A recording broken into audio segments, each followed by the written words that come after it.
Hello बच्चों, let's read this question. The question says identify the incorrect statement among the following. Lanthanoid contraction is the accumulation of successive shrinkage. As a result of lanthanoid contraction, the property of 4D series of the transition element have no similarity with the 5D series of the element. Shielding power of 4f electron is quite weak.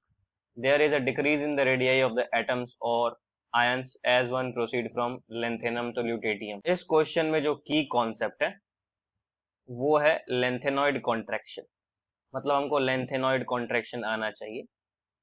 तो lanthanoid contraction क्या होता है, तो सबसे पहले इससे पहले हमको समझना पड़ेगा स्क्रीनिंग इफेक्ट क्या होता है। तो स्क्रीनिंग इफेक्ट में क्या होता है कि जो हमारा न्यूक्लियस है उसका इफेक्ट आउटर इलेक्ट्रॉन पे नहीं पड़ पाता है, क्योंकि अंदर वाले इलेक्ट्रॉन्स जो होते हैं वो इसके इफेक्ट को बाहर तक पहुंचने नहीं देते हैं। तो इसी को बोलते हैं कि ये जो हमारा न्यूक्लियस का इफेक्ट है वो सील्डेड है इनर इलेक्ट्रॉन की वजह से ऑन द आउटर इलेक्ट्रॉन।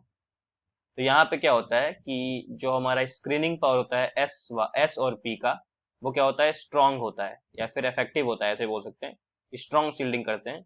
और डी और एफ वाले क्या होते हैं, वीक सील्डिंग करते हैं। तो वीक सील्डिंग की वजह से क्या होता है कि ये साइज जो होता है वो घटा देते हैं, अट्रैक्शन बढ़ जाता है ना, तो घटा देते हैं।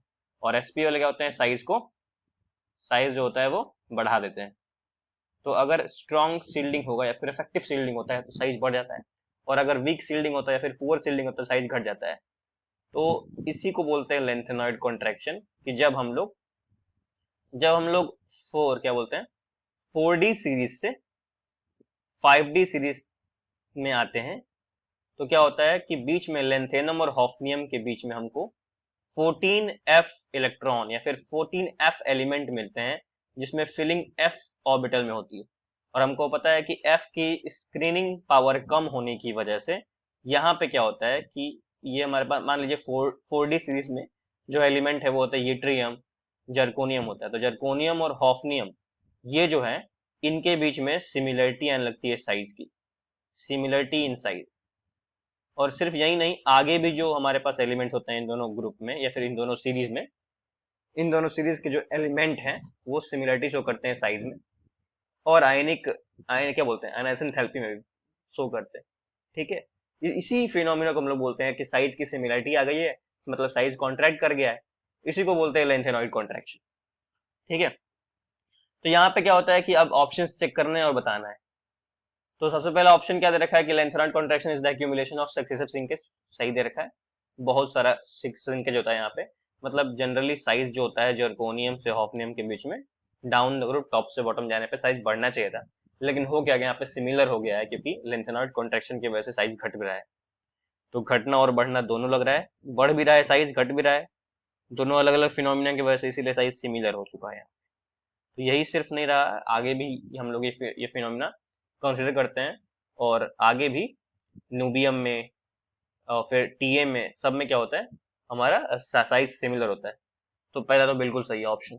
दूसरा क्या दे रखा है, तो दे रखा है as a result of lanthanoid contraction the property of 4D series of transition element have no similarity. Similarity तो है, अभी तो मैंने बताया कि साइज सिमिलर हो जाएगा, तो ये ऑप्शन इनकरेक्ट हो जाएगा। थर्ड बोल रहा है कि shielding power of 4f electron is quite weak, ये तो करेक्ट है, अभी मैंने बताया कि पुअर सील्डिंग शो करते हैं। फोर्थ दे रखा है कि there is decrease in the radius of atom और ions as one proceed from lanthanum to lutetium, correct दे रखा है। लेंथेनम से ल्यूटेटियम तक जाने पे साइज क्या होता है, डिक्रीज करता है, क्योंकि इलेक्ट्रॉन बढ़ने की वजह से अट्रैक्शन न्यूक्लियस की तरफ बढ़ता है, इसीलिए साइज घटता है। तो ये भी करेक्ट। तो कौन सा ऑप्शन इनकरेक्ट है, ऑप्शन नंबर 2 इस क्वेश्चन के लिए करेक्ट हो जाए, क्योंकि इनकरेक्ट पूछा हुआ है। I hope you got the answer, thank you and best of luck.